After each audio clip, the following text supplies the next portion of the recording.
Hello friends, welcome to my channel excellent coaching. Factors affecting subjective wellbeing हमने शुरू करना है।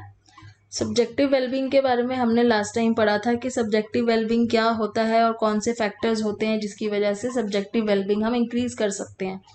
बट कुछ फैक्टर्स ऐसे हैं जो ये बताते हैं कि सब्जेक्टिव वेलबींग उसकी वजह से कभी भी नहीं हो सकता। मतलब कि रिसर्चर्स ये बोलते हैं कि कुछ ऐसे फैक्टर्स हैं जो आपको ये गारंटी नहीं दे सकते कि वो आपको आगे जाके हैप्पीनेस या सेटिस्फैक्शन देंगे। और ये लिस्ट डाउन किए हैं कुछ फैक्टर्स यहाँ पे। जैसे फैक्टर्स डू नॉट प्रिडिक्ट, जो बिल्कुल भी ये चीज प्रिडिक्ट नहीं करते हैं कि ये फैक्टर्स आपको सेटिस्फाई करेंगे या हैप्पीनेस देंगे, जैसे कि मनी, एज और फिजिकल अट्रैक्टिवनेस। हमें ऐसा लगता है कि मनी की वजह से हमें हैप्पीनेस या सेटिस्फैक्शन मिलती है, बट वो मनी मेन वजह नहीं होता है, वजह दूसरी होती है। लेकिन एक ये जनरल थिंकिंग है कि पैसे होंगे तो ही हैप्पीनेस आएगी या सेटिस्फैक्शन आएगी, ऐसा कुछ भी नहीं है। ये तो एक एम्पिरिकल स्टडी भी है जो ये आपको बोल रही है यहाँ पे कि इन चीज़ों से तो कभी भी ऐसा नहीं हो सकता है कि आप हैप्पीनेस या सेटिस्फैक्शन हमेशा अपने पास रख पाओगे, ये टेम्परेरीली होता है। ऐसे ही एज है, एज की वजह से कोई हैप्पीनेस या सेटिस्फैक्शन आना एक तरीके से ऐसा कुछ भी नहीं है कि किसी की अगर एज बढ़ जाती है तो वो अनहैप्पी हो जाता है, या कोई किसी की एज अगर कम है तो वो हैप्पी रहता है। एज कोई भी फैक्टर नहीं है ये डिसाइड करने वाला। आप प्रिडिक्ट एज के अकॉर्डिंग आप प्रिडिक्ट नहीं कर सकते ना, आप मनी के अकॉर्डिंग कर सकते हो। तीसरी चीज है फिजिकल अट्रैक्टिवनेस है। फिजिकल अट्रैक्टिवनेस की वजह से अगर कोई हैप्पी है, सेटिस्फाइड है, तो वो भी टेम्परेरी है। उसके बेस पे भी आप ये नहीं प्रिडिक्ट कर सकते कि वो कितनी देर हैप्पी रहेगा या कितनी देर सेटिस्फाइड रहेगा। फिर आ जाता है factors that moderately predict. Moderately predict मतलब थोड़ा बहुत प्रिडिक्ट कर सकते हो, जैसे हेल्थ है। हेल्थ से आप ये थोड़ा बहुत प्रिडिक्ट कर सकते हो कि अगर कोई हेल्दी है तो वो मोस्टली हैप्पी ही होगा, उसको स्ट्रेस कम होगा, अपनी हेल्थ वाला स्ट्रेस कम होगा एटलीस्ट। फिर सोशल नेटवर्क अगर किसी का है अच्छा, तो उसको एक सपोर्ट मिलती है, सोशल सपोर्ट, तो उस वजह से वो अपनी हैप्पीनेस या अपना जो सैडनेस है वो सबके साथ बांट के he can share the sadness with others, and थोड़ा बहुत वो हैप्पी रह सकता है। फिर रिलीजन की वजह से, जैसे जो लोग स्पिरिचुअल होते हैं, रिलीजियस होते हैं, तो वो अपने आप को डिस्ट्रैक्ट करने के लिए वो अपना ध्यान उस चीज़ में लगा देते हैं, तो उसमें उनको सेटिस्फैक्शन मिलती है।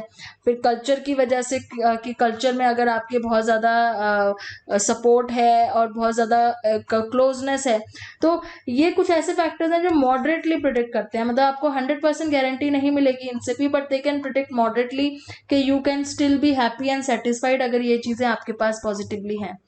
Then strong predictors of subjective wellbeing, these are strong predictors, मतलब जो आपको स्ट्रांगली प्रिडिक्ट करती है कि जैसे काम है, काम में आप कितने खुश हो। अगर आप अपने काम के बारे में पैशनेट हो तो you will be very happy and satisfied with your work, और नहीं हो तो आप बहुत ज़्यादा स्ट्रेसफुल रहोगे। सेम वे आपका जो मैरिज और फैमिली लाइफ होती है, लव एंड मैरिज, उसमें भी अगर आपके रिलेशनशिप्स खराब हैं तो you will be very stressed out, और अगर अच्छे हैं तो वो आपकी हेल्थ में। अब ये सब चीज़ें देखो, यही सब चीज़ें इधर भी मैटर करती हैं। अगर ये पॉजिटिव होगा तो आपकी हेल्थ, आपका सोशल नेटवर्क, ये सब भी पॉजिटिव होगा। तो ये तो एक तरीके से स्ट्रॉन्ग इंडिकेटर्स हैं। पर्सनालिटी, पर्सनालिटी हमने पढ़ा था ना कि कुछ लोग होते हैं जिनके अंदर एक ये डिस्पोजिशन होती है कि वो जनरली एंग्शियस ही रहते हैं, हमेशा वरीड ही रहते हैं। अगर पर्सनालिटी आपकी इस टाइप की है, हमेशा चिंता करने वाली, तो प्रॉब्लम है। लेकिन आपकी पर्सनालिटी अगर हार्डीनेस है आपके अंदर, हमने कहीं पढ़ा हुआ है हार्डीनेस, जब हम चिकरेली वाली बुक पढ़ रहे थे, तो हार्डीनेस है अगर आपके अंदर, तो आप कोई भी प्रॉब्लम आएगी अपनी लाइफ में आप उसको पॉजिटिवली देखोगे और ऑप्टिमिस्टिकली आप उसको एज अ चैलेंज एक्सेप्ट करोगे। तो ये तीन चीज़ें हैं जो बहुत स्ट्रांगली प्रिडिक्ट करते हैं सब्जेक्टिव वेलबींग। फिर फैक्टर्स जो नहीं प्रिडिक्ट करते हैं, जैसे कि हमने ऊपर पढ़ा था कि मनी, ब्यूटी और फिजिकल अट्रैक्टिवनेस कुछ ऐसे फैक्टर्स हैं जिससे हम ये प्रिडिक्ट नहीं कर सकते कि कौन कितना हैप्पी और कितना सेटिस्फाइड रहेगा हमेशा के लिए। और ये जर्नली, जैसे मैंने आपको बोला, जर्नली ये बिलीव किया जाता है कि ये सारी चीज़ें हमारे को हैप्पीनेस लाके देती हैं और सेटिस्फैक्शन लाके देती हैं, specially in modern consumerist culture. हमारा जैसे कंज्यूमरिस्ट कल्चर है जहाँ पे हर चीज़ एक कंज्यूमर और एक बायर और एक कस्टमर की शेप में है। आपको जो भी चीज़ चाहिए आपको खरीदनी है, आपको पैसे से खरीदनी है। तो मनी का यहाँ पे क्या रोल है? मनी का रोल है कि वो हमारे वांट्स को सेटिस्फाई करता है, राइट? तो अब यहाँ पे जैसे मनी सेटिस्फाई तो कर रहा है कि क्या ये गारंटी करेगा कि हमेशा आपकी हर चीज़ को सेटिस्फाई करेगा? And it is believe that the more you consume the happier you are. तो ये हमारी कंज्यूमरिस्ट सोसाइटी का बिलीफ है कि जितना आप कंज्यूम करोगे मनी को उतना आप खुश रहोगे, जितनी चीज़ें आप पैसों से खरीदोगे, जितना पैसा आएगा आप उतना खुश रहोगे। लेकिन साइकोलॉजिकल स्टडीज़ यहाँ पे कुछ और बोलती हैं। They have provided certain counter intuitive results. Obviously, being very poor makes people unhappy and reduce their subjective well-being. But once people rise above poverty level, little relation is seen between income and subjective.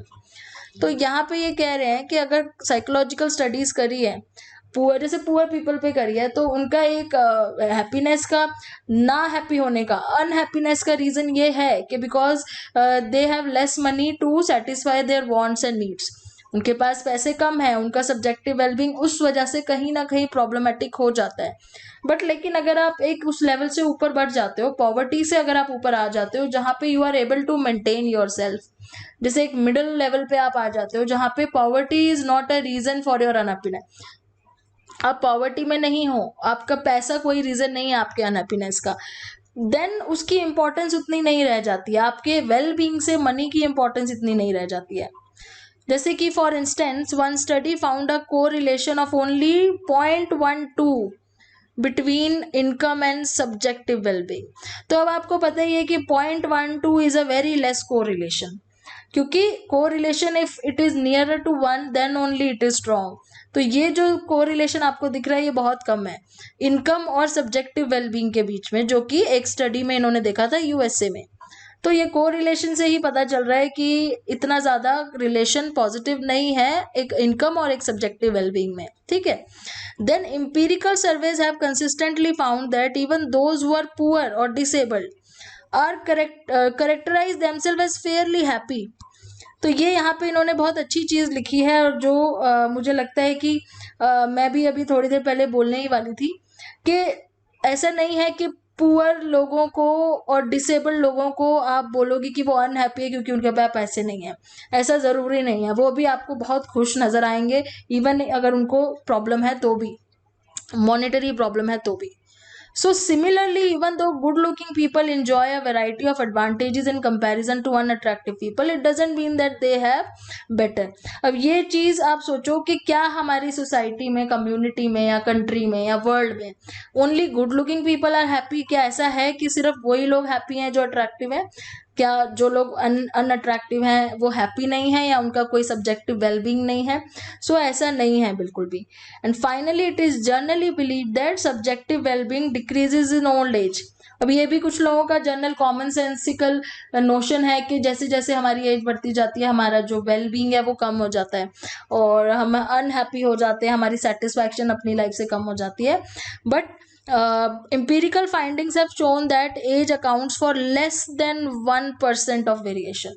तो as का सिर्फ 1% ही फर्क पड़ता है, मतलब कि as का 99% as का कोई भी मतलब नहीं है हमारे सब्जेक्टिव हमारे हैप्पी ना होने से या हैप्पी होने से। It is only 1%। So moderately good predictors में क्या थे, ये हमने पढ़े फैक्टर्स जो नहीं होते गुड प्रिडिक्टर्स बिल्कुल भी।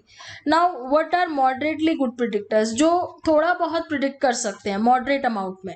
जैसे good physical health is obviously a factor, happiness के लिए बहुत इंपॉर्टेंट फैक्टर है हेल्थ ठीक होना, क्योंकि अगर आपको हेल्थ प्रॉब्लम्स हैं तो आप बहुत मुश्किल से ही हैप्पी हो पाते हो, आप अपनी लाइफ में स्ट्रगल कर रहे होते हो हेल्थ प्रॉब्लम से। And research reveals that individual who develop serious disabling health problems aren't unsatisfied with life as we would like to believe. अब ये रिसर्च बोल रही है कि जिनको बहुत सीरियस या डिसेबिलिटी है वो ऐसा नहीं है कि दे आर नॉट अनसेटिस्फाइड, वो है, वो सेटिस्फाइड है अपनी वो मतलब अनसेटिस्फाइड है अपनी लाइफ से। ऐसा नहीं है बिल्कुल भी कि जिनको इतनी सीरियस प्रॉब्लम है उनको अपनी लाइफ से कोई प्रॉब्लम नहीं है या वो बहुत सेटिस्फाइड है, ऐसा नहीं है। रिसर्च ये कह रही है कि वो भी अनसेटिस्फाइड हैं. Rather, good health may not lead to a happiness as people tend to take good health for granted. But ये चीज नहीं हमें हम ये कह सकते कि सिर्फ एक गुड हेल्थ रखने से आप हैप्पी हमेशा ही रहोगे. Happiness is not cause of a good health, and happiness is not totally related to good health. Good health may lead to happiness as people tend to take good health for granted. Good health से आपको happiness आ सकती है. ये एक चीज है, factor है जो आपको हैप्पीनेस दे सकता है. सोशल नेटवर्क में क्या है? Social networks like social support, family, friendship, ये सब चीजें कितना कंट्रीब्यूट करती हैं, इनका भी कुछ रोल होता है. Good interpersonal relation with other lends a sense of satisfaction. दूसरों के साथ आपका अच्छा रिलेशन है तो आपको सेटिस्फैक्शन मिलती है. ऐसे ही अगर आपके स्पिरिचुअल या रिलीजियस बिलीव्स हैं तो आपको एक सेटिस्फैक्शन मिलती है, आप खुश रहते हो अपने बिलीव्स को लेके. Researchers haven't yet established the exact link, but many large-scale surveys suggest that people with religious convictions are happier than people who label themselves as non-religious. तो यहाँ पे इनकी रिसर्च ये बोल रही है कि जो लोग अपने आप को रिलीजियस बोलते हैं या अपने आप को किसी एक रिलीजन के साथ कन्विक्टेड या एक तरीके से अटैच मानते हैं, वो ज्यादा हैप्पी होते हैं, ज्यादा सेटिस्फाइड होते हैं एज कम्पेयर टू वो लोग जो अपने आप को बिल्कुल ही नॉन रिलीजियस बोलते हैं. So Myers argue that this is because religion give people a sense of purpose and meaning in life. अब हमने ये पढ़ा था कि मीनिंग इन लाइफ एक फैक्टर है हमारे सब्जेक्टिव वेलबींग में, बहुत इंपॉर्टेंट. तो मायर्स यही बोल रहे हैं क्योंकि रिलीजियस होना लोगों को अपनी लाइफ का मीनिंग देता है, इसीलिए वो रिलीजन के साथ जब अटैच होते हैं तो वो सेटिस्फाइड होते हैं, हैप्पी होते हैं. What about cross cultural variations? अगर अलग अलग कल्चर की बात करें तो उसमें क्या है? तो these variations have mostly been related to individualistic versus collectivistic. ये वर्ड मैंने पहले भी आपको समझाया है कि हमारी जो सोसाइटी का कल्चर है वो कलेक्टिविस्टिक है, मतलब हम एक साथ चलते हैं, अपने फैमिली को, अपने ग्रुप को, चाहे वर्क कल्चर हो चाहे होम हो, एक साथ लेके चलते हैं. वेस्टर्न कल्चर इंडिविजुअलिस्टिक है, मतलब वो सेल्फ को आगे रखते हैं, अपने आप को अकेले. तो ये दोनों फर्क तो है ही है. सो क्या होता है इंडिविजुअलिस्टिक कल्चर में? The individual put personal goal ahead of the group गोल. एक इंडिविजुअल अपने पर्सनल गोल आगे रखता है, अपनी आइडेंटिटी को अपने पर्सनल एट्रीब्यूट के साथ लेके चलता है, ना कि अपने ग्रुप के साथ लेके चलता है. कलेक्टिविस्ट कल्चर में क्या होता है?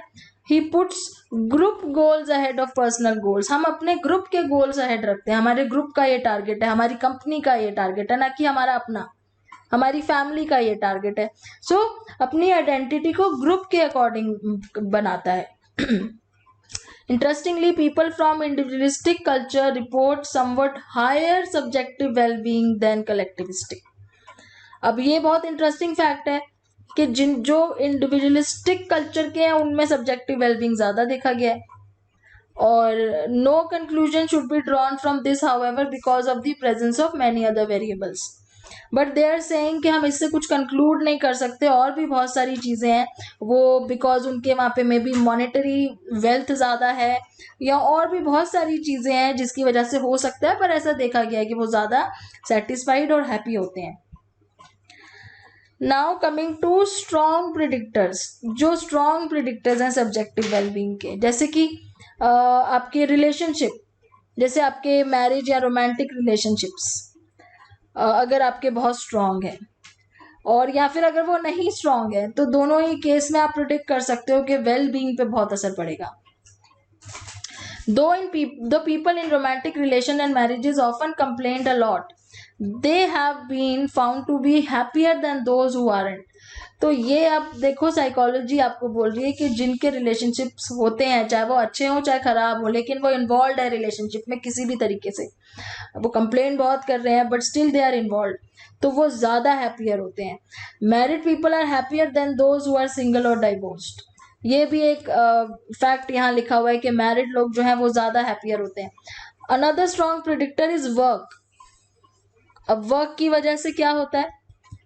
Humanistic theories have emphasized that job satisfaction helps the individual to realize the potential. जो हमने ह्यूमनिस्टिक थ्योरी पढ़ी थी उसमें वो ही बताया हुआ है कि अगर आपको जॉब सेटिस्फैक्शन है तो आप अपने फुल पोटेंशियल पे रीच करते हो, उससे आपको बहुत सेटिस्फैक्शन मिलती है।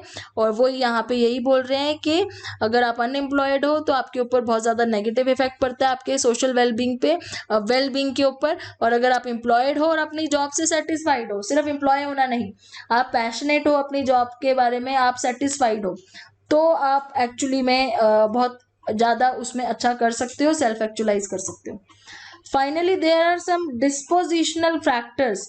डिस्पोजिशनल मतलब पर्सनालिटी कैसी होती है लोगों की। जैसे किसी की पर्सनालिटी स्ट्रांग होती है, जिसको मैंने हार्डीनेस वर्ड यूज किया था, तो वो हैप्पी रहते हैं रिगार्डलेस उनको कभी फेलियर भी फेस करना पड़ जाए तो भी वो खुश रहते हैं। वो हर चीज को as a part of life लेके चलते हैं, हर प्रॉब्लम को एज अ चैलेंज लेके चलते हैं। For instance, in one study it was found that winning lottery tickets or being victims of accidents only marginally changes level of happiness. तो इनकी एक स्टडी बता रही है कि लॉटरी टिकट जीतना या एक्सीडेंट हो जाना, दोनों ही केस में बहुत मार्जिनल चेंज आता है हैप्पीनेस के लेवल में। Many scholars today agree that happiness is more due to internal factors than external. तो ये आपके लिए इंपॉर्टेंट लाइन आ गई यहाँ पे कि मोस्टली स्कॉलर्स ये मानते हैं कि हैप्पीनेस अंदर के फैक्टर्स, हमारे अंदर इंटरनल फैक्टर्स पे डिपेंडेंट है, ना कि बाहर की किसी चीज पे। तो this is an important line. Strong correlation have been found between subjective well-being and personality traits like extraversion, self-esteem, optimism. तो जिनकी personality में ये traits हैं, extraversion, self-esteem, optimism, और जो outgoing लोग हैं, जो sociable लोग हैं, जो दूसरों के साथ ज़्यादा मिलते जुलते हैं, वो ज़्यादा happy रहते हैं। तो ये था subjective well-being से। अब है conclusion अब ये क्या है कि this section just gave an overview of certain factors that affect subjective well-being. However, one must understand that subjective well-being is subjective.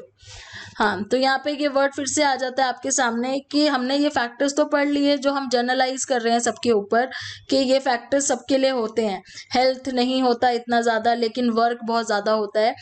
लेकिन अगेन यहाँ पे इन्होंने बहुत इंपॉर्टेंट बात वापस उठाई है कि आप बात कर रहे हो सब्जेक्टिव वेलबींग की, जो सब्जेक्टिव होता है। सब्जेक्टिव का मतलब क्या है कि आपके लिए हो सकता है वर्क बहुत ज़रूरी चीज़ है सेटिस्फैक्शन के लिए, मेरे लिए ना हो, या आपके लिए हो सकता है कि हेल्थ बहुत बड़ा फैक्टर है सेटिस्फैक्शन के लिए और किसी और के लिए ना हो। तो ये सब्जेक्टिव है, ज़रूरी नहीं है कि रिसर्चर्स ने कुछ बोल दिया तो वो सबके लिए जनरलाइज हो जाएगा 100%, ऐसा नहीं है। I have discussed research findings that money doesn't lead to happiness beyond a limit, but a miser may feel utmost happiness on being able to hoard money. तो इन्होंने एग्जाम्पल दिया है कि जैसे हम बात कर रहे हैं कि पैसा हैप्पीनेस नहीं लेके आता, लेकिन अगर कोई बहुत कंजूस है, माइजर इज कंजूस, तो उसके लिए तो बहुत सारे पैसे अगर आ जाएं तो उसके लिए सबसे बड़ी हैप्पीनेस की बात वही होगी। तो अगेन सब्जेक्टिविटी आ गई यहाँ पे। When it comes to happiness everything is relative. तो क्या है, हैप्पीनेस के केस में हर चीज रिलेटिव है। रिलेटिव मतलब किस पर्टिकुलर पर्सन को दे रहे हो, उसकी क्या कंडीशंस है, उसके लिए हैप्पीनेस अलग है, मेरे लिए अलग है। जो फैक्टर्स हमने ऊपर डिस्कस किए वो जनरल पॉपुलेशन के ऊपर अप्लाई करे हैं। जनरल मीन्स आप समझ लो ऑन एन एवरेज ऐसी मिलती हैं चीज़ें, पर obviously exceptions are always there. और causality for subjective wellbeing vary across individuals across context. तो ये जो फैक्टर्स थे सब्जेक्टिव वेलबींग के, ये वेरी भी कर सकते हैं। ये ऐसा नहीं कह रहे हैं कि जो इन्होंने बोल दिया वही 100% हर किसी का मानना है, सबके अपने सब्जेक्टिव व्यूज़ भी हो सकते हैं, लेकिन जो इन्होंने बोला है वो एम्पिरिकल स्टडीज़ के बेस पे बोला है, और वो यूजुअली इनको जो एवरेज पॉपुलेशन में या जनरल पॉपुलेशन में दिखा है। तो अब हमारा जो हैप्पीनेस डिस्पोजिशन वाला टॉपिक है उसको नेक्स्ट वीडियो में स्टार्ट करेंगे। Thanks for watching.